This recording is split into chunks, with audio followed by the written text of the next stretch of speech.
So, you open Google Chrome on your phone, you're rushing to buy tickets to a concert that all your friends are going to. Picture yourself now, crowd surfing to the front, being invited onto the stage, backstage the world tour, and before you know it, you're dancing in Tokyo. Wait, what? 3 tickets left? It's a good thing your saved payment details autofill quickly and securely. There's no place like Chrome. Download Google Chrome on your phone.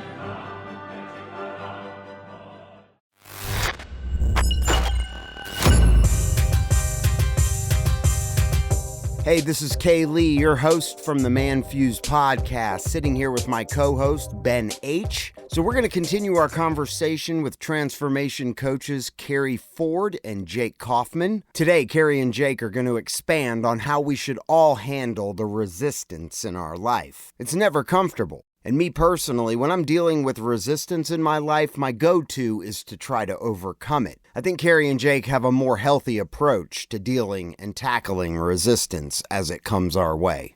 Health, wealth, relationships. That's what we find over and over again. The only thing standing in between you and the life that you really want, everything that you really want, is resistance. Well, that resistance is rooted in something. You guys met. I hate resistance. I hate it. Yeah, resistance. I hate it. It's the worst. I do. It's always there. Yeah, but you know, when you're you're training, resistance is key. Well, Right. it makes you stronger, right? Absolutely. Correct. But at the same time, it's just like, hey, you get out of your fucking way. You know what I mean? There is kind a of a difference, thing. though, between it's like, hey, me, get out of the way, me. Sure, You know, resistance and resilience, right? Not to be confused. Resilience is the ability to be with hard things. Yeah. And to trust yourself despite potential overwhelm. Like, I got me. I don't have to avoid it anymore. I can go into the cave of courage, I call it with clients. The cave of courage. Yeah. I like that. That's what I'm going to tell Ooh, my I like wife. that. Baby, I'm going into the cave of courage.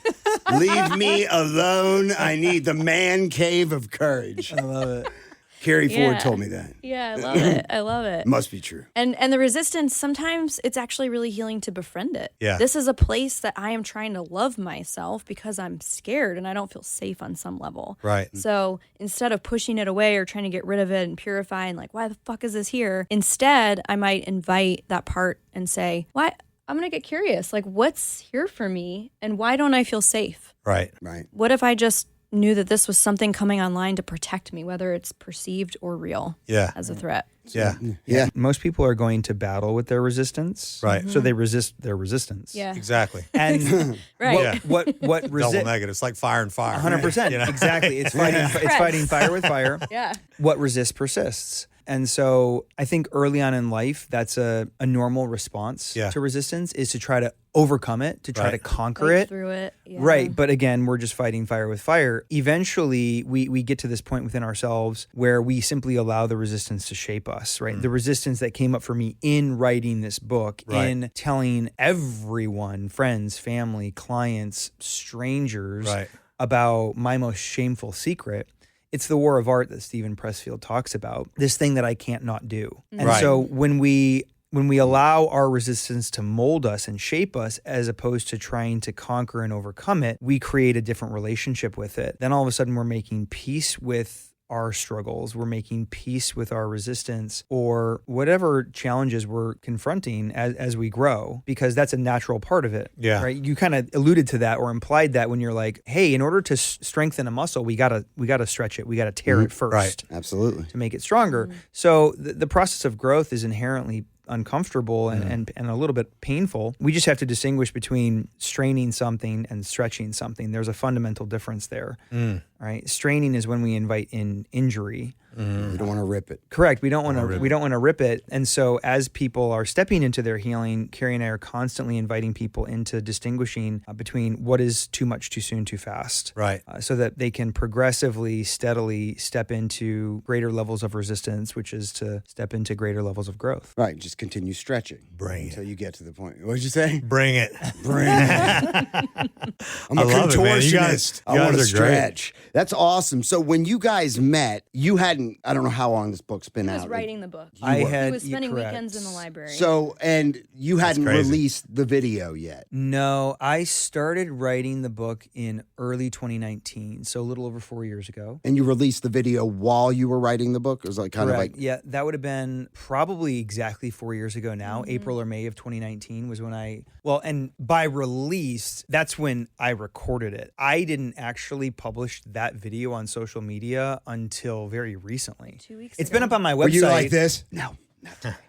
It's like I don't know. I don't know that I ever. I don't know that I ever even. go. Yeah, I don't even know that I ever got to that point. Right. Well, Yeah. let me ask you this. I just had a thought. So the dichotomy between releasing the statement on social media Yep. and then releasing the book Yep. 10 years later. So posting on social media and releasing the book was almost 4 years to the date, like 4 years. Wow. 4 years and 3 months. That's amazing. But you recorded. That's amazing. You recorded it while you guys had already started hanging out at this point, No. or were you guys just Coaching. working together? no, we hadn't even. Almost. We hadn't were about even. to step into coaching. I don't think we'd even met yet. It was like May. Yeah, so I posted my story in January of 2019. I want to say I recorded the video a couple months after that, so probably in March or April of 2019, and then Keri and I met like a month or two after that. So, and I don't mean to keep getting like, I'm just like, I think it's fascinating. So when did you guys, after the business relationship, Yep. when did you guys be like, all right, you know what? I kind of dig you. You dig coming me? over. Yeah, I'm coming over. You want to cuddle? You want to cuddle? Let's just say Spoon? screw it. You want to cuddle? Spoon? Were you guys Yeah. just sitting next to each other? We were and you actually had to living hold across each the other? country. Yeah, like a hand. Here's the thing. No, we they like couldn't drop do books. It. We couldn't. It was COVID, and he lived in Los Angeles. Yeah, I lived in LA at the So time. you were doing virtual Zoom. like coaching. correct. And so Yep, I over had a Zoom. couple questions when we had both brought into the light. I'm noticing I'm just wanting to hire you now to be in my life. And I'm like, you're expensive. I love you, but like, I want to whoa. be on you. Yeah. I want to be on Let's you. make How do out. I If, say this? if we I love make you. out, can I get a How discount? do I say this? Can we make out? Yeah. Um, Will you hold me? No. So, but I guess like, because when you're maintaining that, it's business. We You know, did. you It was guys very were virtual. professional. Yeah. When did you decide like to divulge? Like, because these are secrets, you know, obviously, even whether like your client, you're not going to necessarily share that. You haven't shared it with the world, so you're not going to share that with her at this point. Yep. But as you two start to develop, hey, maybe there's something here, were you pretty forthright? I mean, like, in saying, listen, this is what you got to know about me. You know, this is what, you know. I Yeah. did know about this because I had seen that video on his website before I hired him. Oh, When I is was, that, like, is that what doing hooked my you? Like, due this guy diligence. is Well, the I just real thought freaking deal. His ability to go there within himself It's huge. is It's encouraging huge. where I continue to go within myself, right? Because it gives someone else courage to Yeah. do the Okay, same. so you I had knew she that already seen part. that. But we did have kind of a come to Jesus moment where he was like, listen, I know all your shit because I've been coaching you. So here's all mine. Sit And, like, down just for 25 dump it on hours me. straight because I'm about to vomit it all on you. We did. We had like Well, a couple hour that's FaceTime awesome. around Do you still like me? I wrote a Yes. proposal. Okay. Totally, because it was obviously, one-sided. yeah, it was very much a one-sided relationship at that point, Yeah. a coach-client relationship. Yeah. Right. And so I've Coach always me, been, baby. Yeah, right. We need to level the playing He was- field. Yeah, Very 100% we did. professional, Yeah, but 100%. yeah, It's we very did. one-sided No, right now. you're 100% right. That's what he said. Yeah. I literally used those exact words because while I'm very open on social media about my interpersonal struggles, I mean, hell, I wrote an entire book about it, but I was like, you've seen it and you've read it as I have Curated written it. about Like it. retail. Curated Right. it. Yeah. Right. It's like retail side. 100%. Right. Yeah. Exactly. Let me Right. give you the wholesale. Yeah. Right, exactly. You need to come to the warehouse. Okay. So many innuendos. Come to the trauma warehouse. Oh my goodness. But yeah, you know, I haven't actually let you into how that impacts me Right. in real everyday life. Yeah. Absolutely. And what that looks like in terms of my relationships and you know how it impacts me day to day. Right. You've read a post about what's happened to me. There's Yeah. a very big difference between Yeah. those two things. And so you are right. We did have like this gloves off conversation, if you will, where I was like, I've been coaching you for over 6 months now. I know all of your baggage. You know about mine, But you you haven't had to deal with you it. know how, for the most part, she's going to react and respond to certain things because she's seeking, advice and guidance from you, where she doesn't really know how you would react in a situation or respond in a situation where, it might be very impulsive, and that just might be something that you do because of what's shaped you or whatever. Yeah, because a lot of what I've written about has always been in retrospect. Right. So it's, in many ways, it's been from a place of perspective. Now, I will say, when I wrote the book, I was very much processing in real time, writing in real time. And I think, Ben, you can probably attest to this. You kind of get that sense as you're reading the book. I would say so. Absolutely. Which a lot very of people, much a first person account. Sure. Yeah. A lot of Which is people told me awesome. not to do that, to be honest with you. No, I think it's good. They were like, you should write from the place of perspective rather than from pain, from the source of the wound. And to me, that didn't feel fully authentic. Yeah. Because I was like, but this is coming up for me now. This Right. is true. This is real. This is relevant for me right now in this moment. And Right. I want to capture that energy, because I do feel that oftentimes, as coaches, as authorities in like the online space or whatever, there is this disconnect between us and our clients, because Definitely. they oftentimes see us as being so far ahead of them. Right. Not Put you on a human. pedestal. Yeah, Correct. totally. And this is exacerbated when we speak from the place of perspective constantly, as opposed to, this is what I'm struggling with right Today, now. yeah. That creates an incredible amount of relatability. Absolutely, it does. and bridges the gap in a way that creates deeper connection and safety for people to interact with us, because they're like, oh, they're human,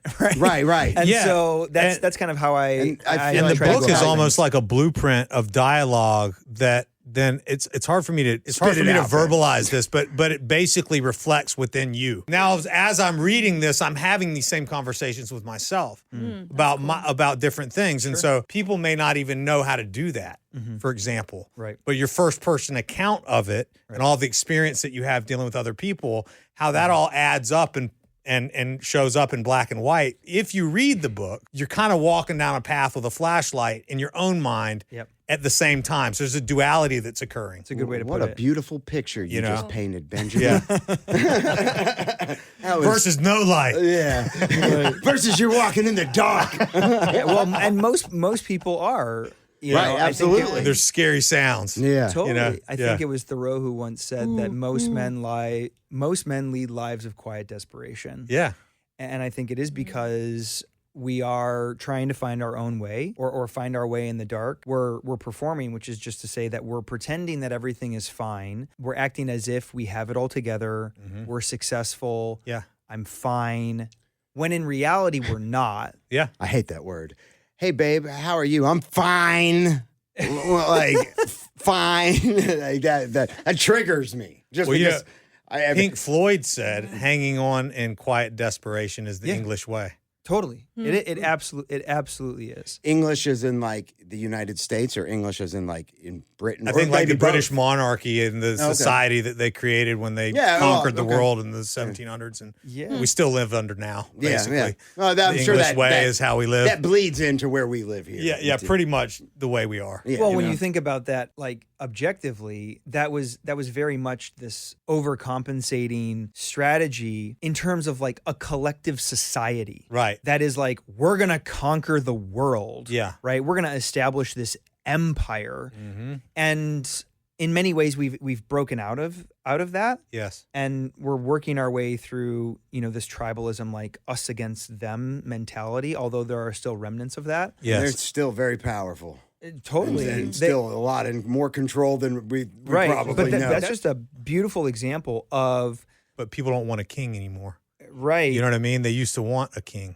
Right. But you know what? We've traded a king in terms of like this monarch Yeah. for the sake of being our own king That's right. in our own lives. Yeah. Which only America.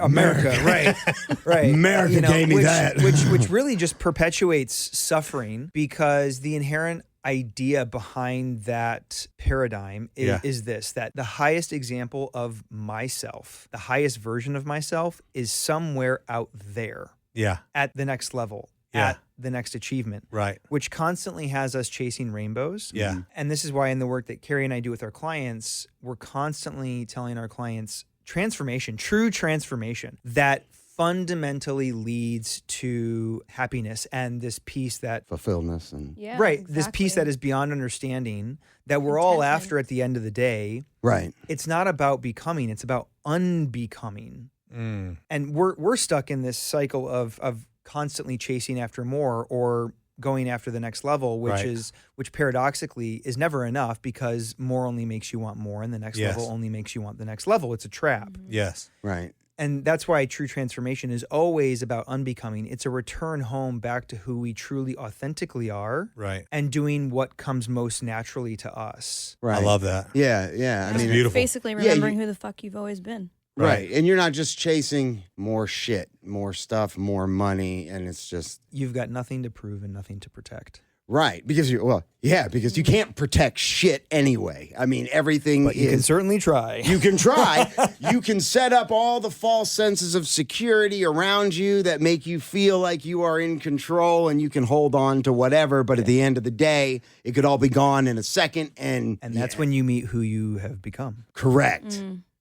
And I welcome that, man. It's beautiful. Hopefully before that time, right? Yeah. You know? It's fascinating. That's really, really cool. So Bert, actually, right now we are sitting in the Bert Show studios. And I Thank think, you, Bert. you talking about being vulnerable and the book being written in first person, the Bert Show, while we are a radio morning show and, theater of the mind, but one of the reasons why this show has been so successful for so long is because Bert has kind of fostered this atmosphere of sharing, the good, bad, and the ugly of their personal lives. Sure.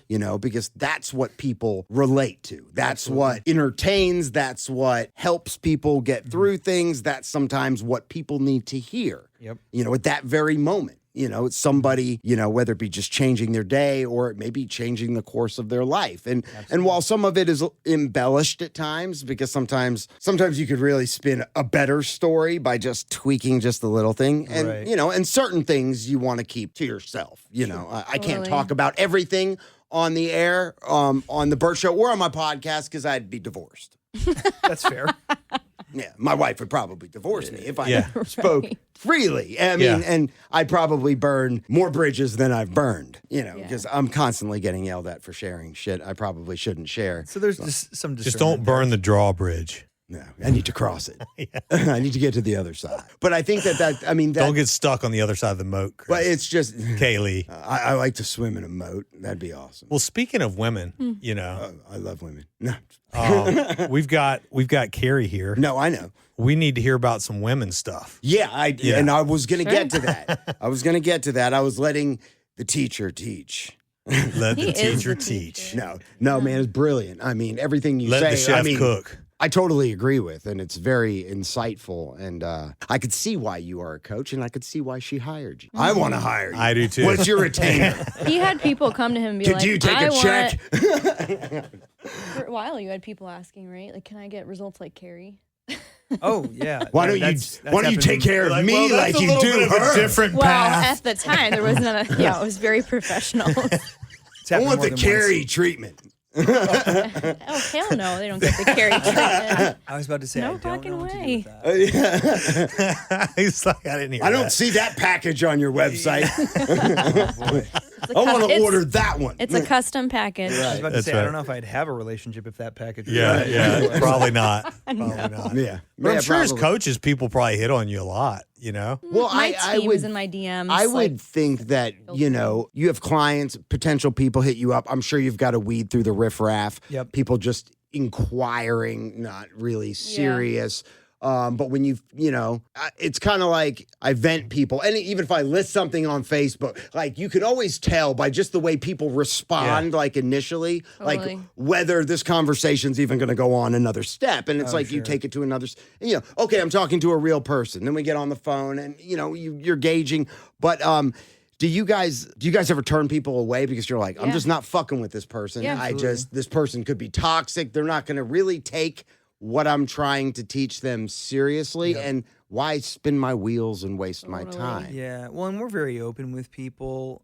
because any coach that's worth their salt is going to lead you right into the heart of your problems, not around them. But that's egoically what most people want to do. Help me with my goals, help me get to the next level. They don't want to face the shit. Right, but they don't want to face the things that are preventing them from reaching their goals and preventing them from reaching the next level. But that you can't have one They want without a shortcut. You're right, totally. You can't have one without the other. And so the two absolutely go together. You know, if you take your car into the shop, they're going to need to run a diagnostic first. Yeah, of and they're course. going to need to figure out what the problem is. Right. So that then, prescription and then diagnosis.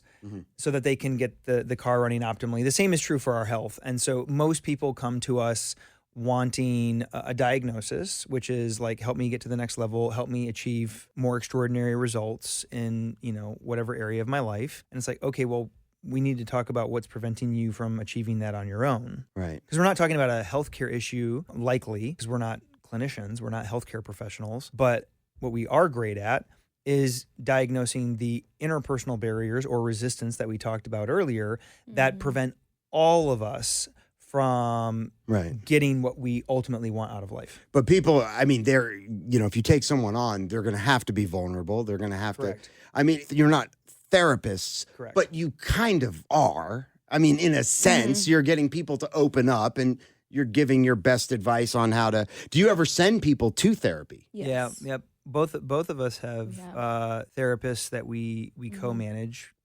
clients' care with. Okay. So we refer out to a clinician. But most of this is solved for in our application process. Anyone that comes to work with us, whether it's to attend any of our retreats, whether it's to work one-on-one with us or in any of our group containers, everyone has to fill out an application. So we get a really good sense about where people are at before we ever get around to having a phone call with them. How committed they are. Right. And Do you do background checks on these people? Haven't done it. Haven't done This it guy yet. sounded really weird. He was breathing in the phone. Ben, he was. What does that say I about wasn't you? calling you out. I was Those are actually- fighting words. Ben was talking about in a previous episode. We were talking about what icks. Some of our icks. Icks. Yep. And Ben detailed this interview he had at it was a horrible. real estate office outside of Georgia, was where horrible. the main guy was sitting there, and as he was talking to Ben, he just kept pelvic thrusting in the air. And then when he would weirdest shit I've ever stop seen in my life, talking, dude. he would stop pelvic thrusting. Yeah. But as soon as he was started talking like again, this. And so what I'm thinking is Oh my just God. like, and then he'd stop and be like, "What do you think?" And I'd be like, "I don't even know what you're talking. Like, I gotta go. What is going on I right think now? we should There's stop no way. doing that. is what I why think. is he doing that? Yeah, what? I gotta It leave. was Maybe like he it's was- like a self-soothing thing, like to. It's like he didn't even For realize he stillness. was doing it. Like he thought there was a woman on top of It him. sounds like a scene out of a Will Ferrell movie. Yes. It was weird. It Yes. was like that. Anchorman. The whole Yes. thing was a scene from a Will Ferrell That's movie. awesome. From the I mean, time they that- picked me up, I was man. like, "Are you kidding me?" You know what I'm saying? I mean, this guy rolls. I'm out there for a big job interview, by the way. I mean, it's a big deal. Yeah. These guys want me to lead like 3 offices in Charleston, Sure. like Mount Pleasant, like Sure. big, like 1,000 agents. Yep. Could you right? imagine reporting to that guy every day? And they roll up. The dude picks me up in a freaking 30-year-old VW Jetta with like hubcaps busted off of it, Crumbs and dirty spiders crumbs in and the shit back. all over the. And I'm like Right thinking from this is hell. obviously like the administrator. No, this is going to be your boss. When he introduced himself, I was like, This really? is Like a I don't want to put joke. my bag back here. You're It's you're like waiting. Polluting the air. You're waiting for him to be like, I'm just joking. Yeah, the whole time. the whole time. The whole time I'm waiting for them to be like, just kidding. Yeah. And then I was doing 75 hard at the time. That's awesome. And so I wasn't drinking. Sure. But they held this like big wine thing for me, like so everybody could get to know me. Yep. And then I was like, I'm not drinking. And they're like, well, that's just weird. I'm like, no, it's That's cool. just Like, weird. you know, I'm can doing this drink. thing. Andy Friselli, 75 pelvic hard, blah, blah, thrusting? blah. Was he said It's that's like I'm just doing this weird? thing. And they were just like, oh, that's weird. You know what I mean? Like, okay. It was just the most awkward How Like, dare you work on thing yourself? ever. beautiful. You know what I mean? That's like, it was the beautiful. most awkward stuff. It was an amazing story anyway. Which Keri, I believe, is the Yeah. one who introduced me to Andy Frisella. Did I? I believe so. Maybe. 75 I think hard. that you came to me at Beecham and Company and you were like, do you know who Andy Frisella is? I remember having that conversation with you and Dustin in the hallway. Yeah, about you were that. like- and you started listening to his podcast. Yes. Mm-hmm. I think maybe we did have a conversation about that. Yeah, you're the Cool. one that I introduced didn't me to know. Andy Frisella. And then he introduced it to which me. has been massive for a lot of people. Yeah, it's a definite. It's an awesome program. I've actually never done it. I just know who he is. Yeah, that's cool. I mean, you don't even have to do it. Yeah. You just pass I've it since along. been to the guy's Check it out. house. I've been a part of his What? business group. Of course hanging you out with have. the I dude. made love to I know him. his dad. I know his brother. and freaking, Oh, hilarious. That's cool. Yeah. So Nice. I'm not really? going to say like he's my boy or anything like that Yeah. because he's a pretty. I didn't make love Whatever, to him. I was but, just um, joking. I've definitely gotten to know him and his material really well. Yeah. And so it's been a great journey. Cool. That's Yeah. awesome. That's awesome. So Yeah. tell us, Keri, like some of these like events, like these like group settings that Yeah. you do for women. I think our audience is kind of split. You would think it would be mostly men, but there's We've got a lot of ladies women out there, that and we love that you listen all. to the podcast, and we welcome that. And so, like and they're fervent defenders of us too. That's awesome. some of them, Yeah, they are. Some of them were they write in and they're like, "Don't listen to all that. We love you. We listen to you at our work. And we like we everything love you're your talking about." misogynistic. We love your misogynistic behavior. I'm Oh, like, yeah, we're that's not what it was. misogynists. That's Like, what we got a 1-star review where they put it called on us our shirt. misogynist. We put it and on our sexist. shirt. Yeah. and then we put the review on a shirt. Yeah, the it was like best. the 1-star review. You have to love people behind the keyboard. Like I remember Yeah. getting What was it? DMs from Bummer. people that are Yeah, like, it's a bummer. Bummer. It was a bummer. Super misogynistic. oh, Shaking God. my head. This is misogynistic. Like, then just don't KD is listen to it. disgusting. I'm just like, what? happens. Which we are sometimes. But yeah, so tell us about I'm not saying she was wrong. Oh yeah, you know, I'm not just saying. saying. I mean, hey, so but no, so the group events how does that look different than the one-on-one? So I mean, obviously there's multiple people there, but do you go out of state? Is Yeah. this like? Sometimes. I didn't do a ton of due diligence Yeah. and research into that. Your website was very vast.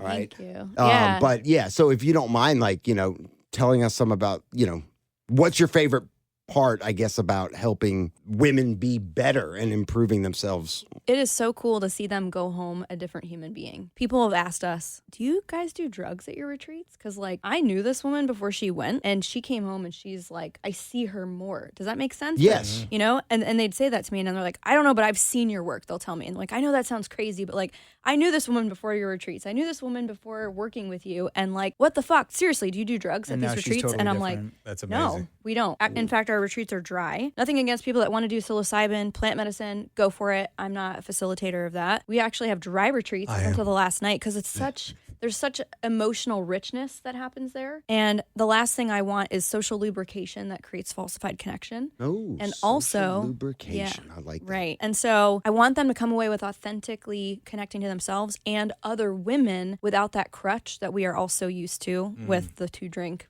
baseline. When you say they drinks. come back and like they're a different person.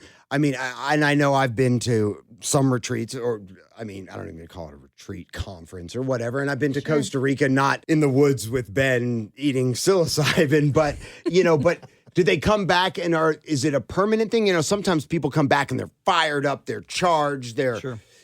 they've got this energy, and then life kind of that redundancy of, their everyday life Yeah. kind of, I don't know think- if it numbs them, Yeah, both.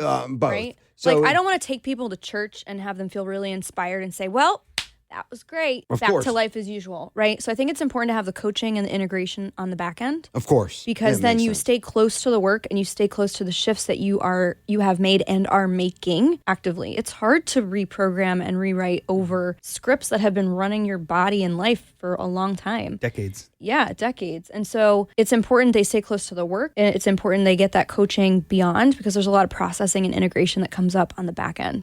Hey, once again, thanks for listening to the ManFUzed Podcast. Feel free to join the show. Hit us up at manfused.com or 770-744-5227 if you want to reach out to Keri and Jake. If you want to reach out to Keri or Jake with questions, comments, maybe you just want to hire them, check out our episode description. We have links to all of their information.